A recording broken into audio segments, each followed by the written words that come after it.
Full PMS ang inabil ng may kanya na motorsiklong ito dahil daw naakit siya sa promo. Napakamura daw talaga at talagang kayang-kaya ng bulsa. Kaso nga lang, namamatay-matay na siya ngayon na tila ba sira ang kanyang CKP. Kaya nga sabi ko, ibalik mo muna sa dating gumawa. Tugon naman niya ay, hindi nila mahanap at ang dami na rin nilang piyesang pinapapalitan. Nag-double check nga tayo dito sa kanyang wiring at nag-check na rin tayo sa throttle body. Tingnan nyo, pakita ko sa inyo ang status ng kanyang motorsiklo. I-start natin.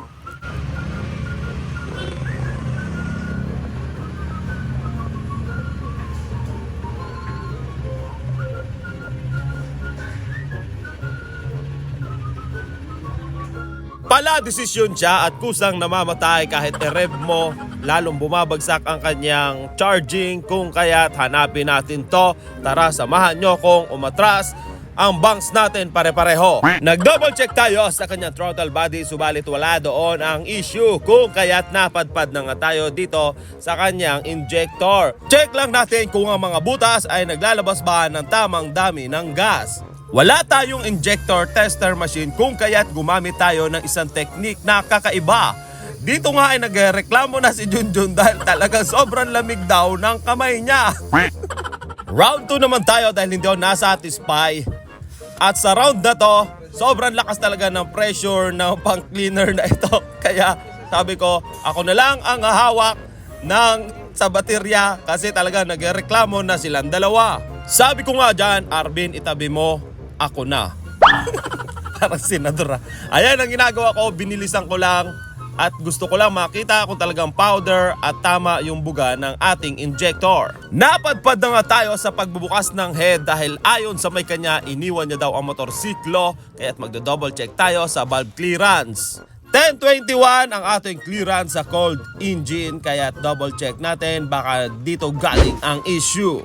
Gamit ng finger of death, nakapa na nga natin na parang tukod niya, pero mas maganda kung gagamitan natin ng pillar gauge. Confirm, tukod nga, dito galing ang issue. Kanina ayaw pumasok ng ating pillar gauge na 20, ngayon ay naipasok na natin dahil nai-adjust na.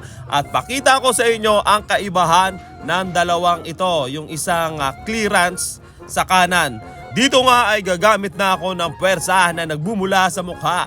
Subalit napakatigas talagang ipasok at talagang ayaw pumasok ng gauge na ito. Ayan o, kita naman.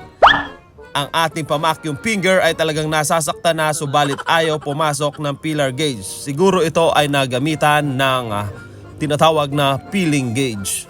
After natin maitama ang kanyang specific valve clearance ay all goods na ang kanyang motorsiklo, stable na ang kanyang idling at stable na rin ang kanyang charging. Nagpalit na lang tayo dito ng manual ISC dahil ang kanyang ISC ay tamad ng kumilos. Buburahin na lang natin ang kanyang check engine dahil yan yung mga lumang record at ayan na nga ang charging niya, tumaas na, stable na ang kanyang motorsiklo. Base sa ating diagnostic tools na parang galing Japan, blurred movie, medyo malabo pero stable na, 1.5 plus or minus 100 na ang kanyang RPM. All goods na ito at na-monitor naman natin na wala tayong nakikitang unusual sign doon sa kanyang diagnostic, sa atin palang diagnostic, at wala na rin ang check engine. Ang sintomas ng maling valve clearance, unstable idling, tapos yung iyong charging, unstable din na parang sira yung CKP, na parang sira din ang iyong ISC, parang sira din ang iyong tangke o ang iyong pump. Ganon ang mararamdaman mo dyan. At may mga dumating nga tayong Repa Pips na nakapanood ng Wonder Pets via YouTube Academy after nilang kalikutin ang motor na umaandar. Ngayon ay dinala ditong tulak-tulak na. At nagtuturoan pa nga sila kung full movie nga ba ang napanood nila na Wonder Pets o di kaya ay pinorward nila kasi may ads na lumabas.